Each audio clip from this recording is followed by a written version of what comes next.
Today on Stamp TV, I'm going to show you a clean and simple summer card that features a fun technique and the new Gina and Me stamp set sold by Unity Stamp Company, along with the Ange and Me kit available at ginakdesigns.com. Let me show you the tools and products you're going to need to make this project. First, you're going to need the Ange and Me stamp set, and that is available at unitystampco.com. This is a set and a kit that Angela and I did together that coordinate together to make lots of fun card projects. The stamps I'm going to use from that set are this large flower stamp and this fun greeting. It's a great greeting, nice and square, and I really like the way the font was put together. And this is the one that says, "Wishing my bestie a beautiful birthday." Now, along with these stamps, I'm going to also use this leaf stamp. These are kind of two little sprigs of leaves, and this is from the new Here Comes the Sun StampTV kit. So I'm going to be using this along with that flower. For cardstock and paper, I'm using cardstock and paper from the Ange and Me Gina K Designs kit. And this has some of the Ange and Me pattern paper. It has some of the white layering weight cardstock, some of the fresh asparagus cardstock, and then some of our heavy base weight white cardstock. This I'm going to be using with one of the Gina K Designs white envelopes, and I'm going to show you how to coordinate your envelope with your card project. Now for ink pads, I'm using 3 of our ink pads. I'm using the Gina K Designs Fresh Asparagus, Ocean Mist, and our Tomato Soup. I'm also going to be using a Stamp-a-ma-jig. Since this set is rubber, I want to make sure that I stamp that greeting perfectly, and most of you can probably do that without the Stamp-a-ma-jig, but because I'm doing it on Stamp TV, I want it to be perfect for you. So I'm going to show you how to use the Stamp-a-ma-jig and make it a perfect image. Okay, I'm also going to use some of the Gina K Designs Fresh Asparagus 5/8 of an inch organza ribbon, and this also comes in the Ange and Me kit. If you've never purchased one of the Stamp TV kits, the Ange and Me kit is a really fun kit to try because it gives you a little taste of our cardstock, pattern paper, and ribbon. So it's a nice way to get something inexpensive to try, and you can get it along with the Gina and Me stamp set over at Unity. Okay, then you're also going to need some adhesive. I'm using the mono adhesive. This is the dot adhesive, some scissors, some of our prismatic glitter, a Quickie glue pen, and I'm going to use, this is a mechanical pencil. You can use any kind of pencil as long as the eraser is new and not used. It needs to be flat on the top. Now, before I get started with the project, I want to show you how I store my Ange and Me, Gina and Me kit.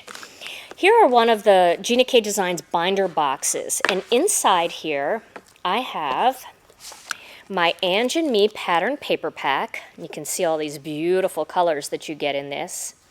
And then I have some of my half sheets of cardstock that comes in the kit. This is the sweet mango, some of the white and fresh asparagus. These were leftover pieces from other projects that I made. So those go on the top. Then you can see here I have one of the binder sheets, and this has the whole the whole Gina and Me stamp kit by Unity. They call their stamp sets stamp kits. And they look at all of these gorgeous stamps, and they're so huge, and they don't all fit here, so some of them are on the other side and on my acrylic blocks. Then in the back here, I have one of our binder pockets, and this is the full-size binder pocket, and you can see inside is where I keep all of my little scraps of pattern paper and scraps of cardstock together with the rest of my kit, so I remember to use these up and they don't get lost in my barrage of crazy stuff that's on my desktop. And I also keep my Ange and Me ribbon pack in here as well. This way I know where that is all the time when I'm going to make cards and I want everything to coordinate. So that's the way I store everything for my kit. I also use these for Stamp TV kits. I use them for our Illustrator stamp sets, and it's a great way to organize your vintage cuts and everything, keeping everything together. It's also a great way to travel. If you want to take a whole kit of stuff with you all in one box, you could pick your stamps, your pattern paper, your cut up cardstock, and you're ready to go. All right, so let's start this card. The card that I had originally done was this one with the Gina and Angela image there that was created by Unity Stamp Company. And I love this image. It's so much fun, and it makes such great cards for any of your friends, any of your girlfriends that you want to send a birthday or a thank you or just a card of, love and friendship. And I used all of the pattern papers from the Angie and Me kit. Well, what I'm going to do today is something a little different. I'm going to make a card without the girls using these stamps. So I'm going to start with a sheet of, this piece of cardstock measures 3 3/4 inches by 5 inches. And I'm going to begin using some of the tomato soup, and I want to stamp the flowers in the tomato soup. Now when you're stamping, let me grab a little piece of cardstock that I'm going to use for something else here. When you're stamping, make sure that you stamp off of the piece of cardstock. You don't want to stamp everything right in the center because you want this to kind of look like the flowers are coming in from outside. So the first one I'm going to stamp is up here, and that is kind of going off the paper there. Then I'm going to stamp one. I'm going to turn it and stamp one right about here. And then I'm going to stamp a main one right about here. Okay, and that should give me enough room. Oh yeah. Okay. So my next color is going to be the fresh asparagus, and that's where I'm going to bring in that stamp from the new Here Comes the Sun StampTV kit. This is from the Flower Builder stamp set. And I'm going to use the fresh asparagus. Now I like this because this is clear, so I can line this up with this particular flower and give it some leaves. There's one. Let's go the other way down here.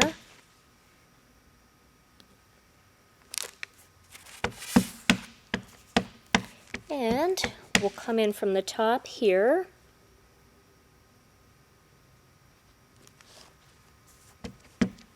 Let's see, where else should I put them? I can kind of camouflage that by adding a couple here. There we go. All right. So now my next step is going to be to add the greeting. And I'm going to do that using the Stamp-a-ma-jig first. So when you use the Stamp-a-ma-jig, you want to line up the sheet in that corner right angle of the tool. And you want to ink up the stamp on a square block. And then stamp it by pressing the corner of the stamp into the corner of the tool and stamp down. So now you know exactly where your image is going to be. Then I'm going to add that image to my card right here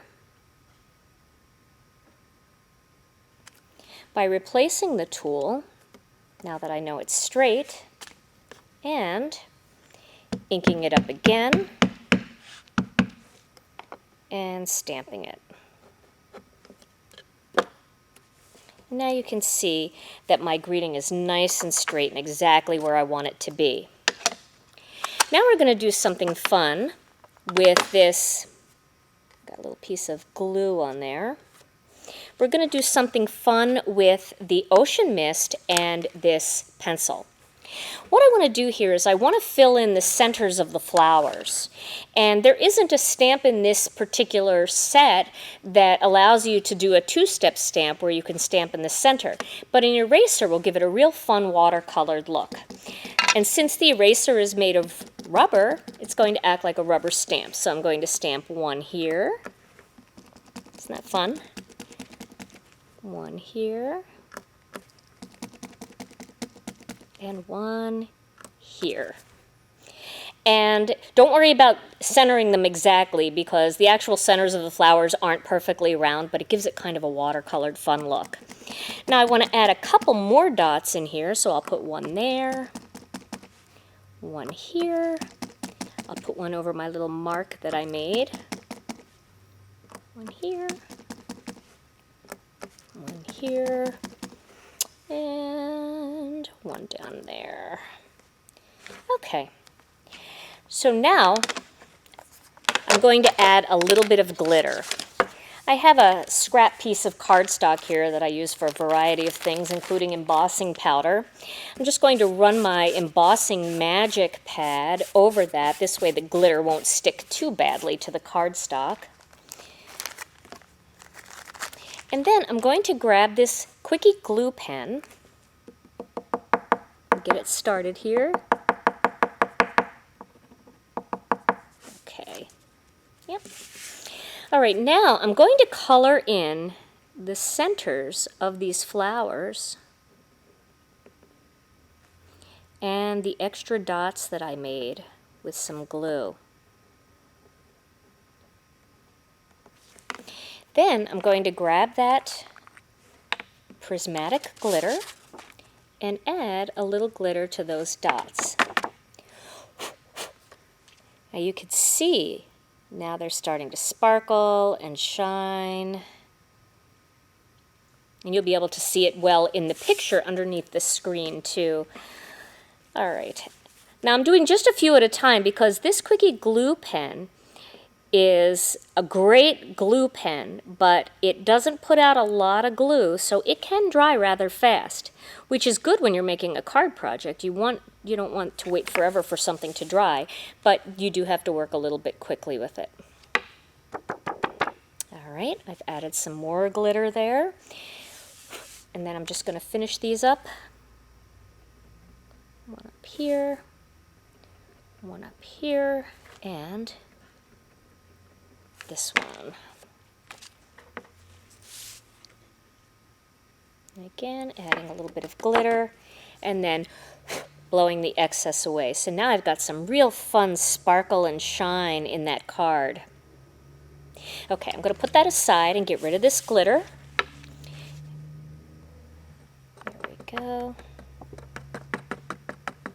Okay.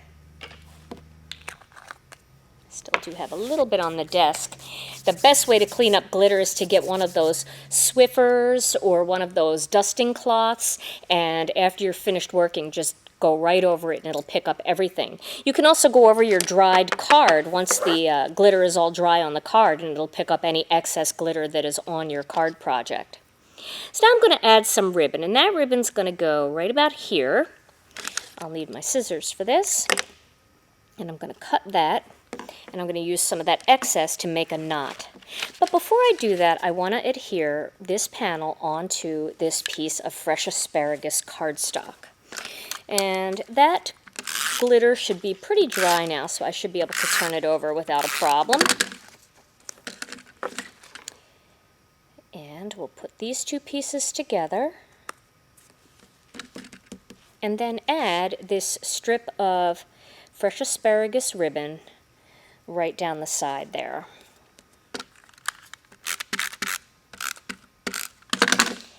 A little bit there and a little bit there. Okay, and now I'm going to tie a little knot. So I'm going to just use this whole strip, and then I'll just cut off the excess. So there is a little knot. And then you can reposition that ribbon again to relax it a bit. And we'll cut a nice little point here and one down here. There we go. Then this whole panel is going to go onto my white card base, like that. Now I'm going to put this aside for a second because I want to show you how I do the envelope. And the measurements are on StampTV.com. If you're watching this on YouTube, they're also in the supply list or the information list on YouTube. So if you are watching this as an embedded player on some other website, visit StampTV.com and look for this project and you'll find all of the measurements. This piece of pattern paper was cut just a little bit smaller than the inside of my envelope. And what I'm going to do is slip that in there and just bring it up to the top there like that. And this will give me the look of a very professional lined envelope, And I love using pattern paper that matches cards to do this. You can also add that little strip that's left over from this piece of 6x6 paper inside your card so that you can decorate that as well. Let's pull that up a little bit and straighten that out.